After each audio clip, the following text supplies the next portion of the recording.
Were you aware that post-exilic and pre-exilic Judaism was vastly different? The Jews, when they returned from Babylon, didn't just rebuild their temple, they rebuilt their religion. Let's look into that.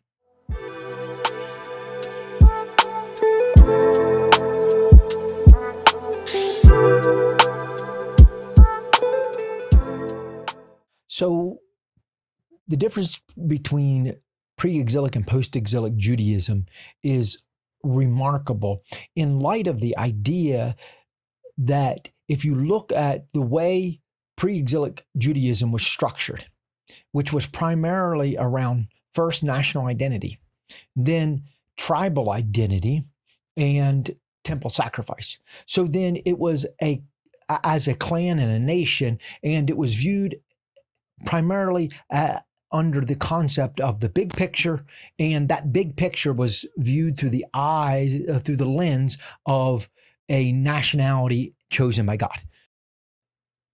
Post-exilic Judaism was viewed completely different by the Jews themselves. It was viewed through the lens of the carrying away into Babylon. So then everything that they looked at, they looked at the law or the Torah. And in that, instead of seeing the identity like others, like pre-exilic Judaism had done, what they saw was the carrying away and the deportation.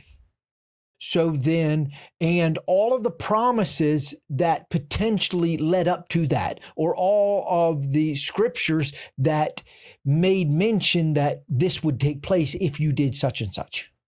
So then, when they read the scriptures, they would read it and they would come out with an interpretation of a safeguard against having a repeat of what happened in the carrying away under Nebuchadnezzar. So it completely reshaped their framework.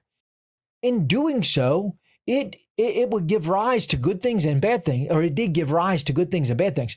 One good thing that it gave rise to was prayer and reflection, quiet time, quiet hours. See, under the temple system, the sacrifice system, it wasn't the temple wasn't a place of prayer.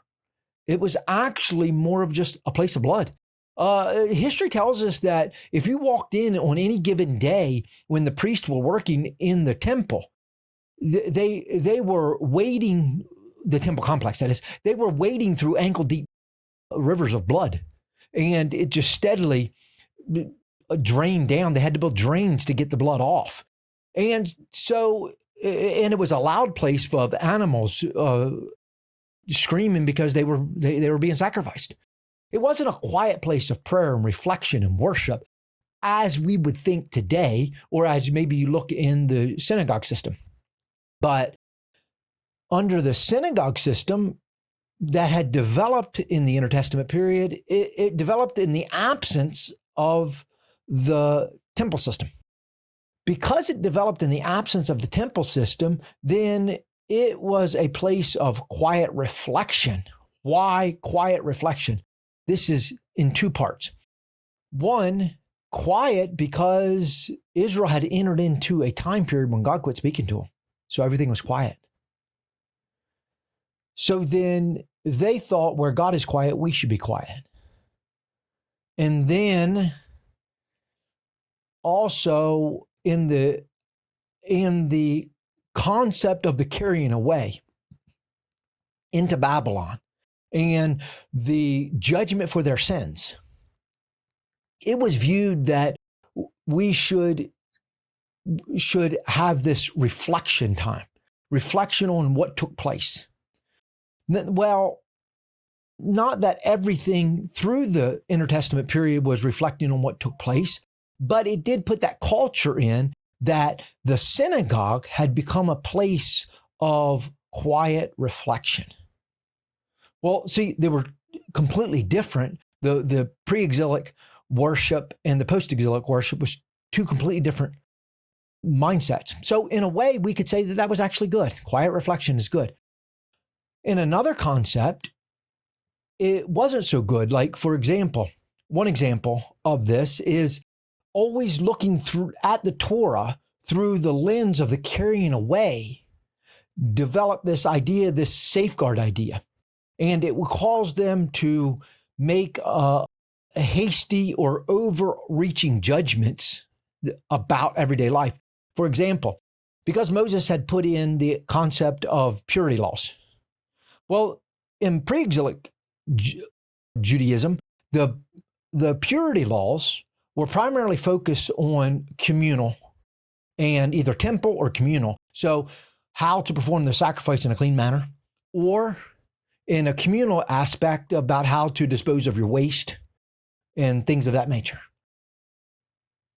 Post-exilic Judaism, the purity laws moved into everyday life, into how you wash your pots and your pans and how you dress and undress. It just moved completely. Well, of course, that was a cross-pollination of the Persian religion. There was a cross-pollination because that's the way the Persians had done their religion under Zoroastrianism. But at any rate, but the reason the cross-pollination could take place was because the Jews were trying to live out every portion of the Torah through the lens of safeguarding, not being carried away again, not being taken over. So then it caused them to make improper judgments. Moses had said, put a hedge about your words. And so they took that as to put extra steps in front of the law. So if Moses required one thing, or the law required one thing, put 4 or 5 or 6 extra requirements in front of that. See, this was post-exilic Judaism, put a hedge about your words. I think that was in Leviticus 19. But at any rate, so then that's what they did. They would put continual steps. Well, this wasn't good. This is even Christ addressed it when he came.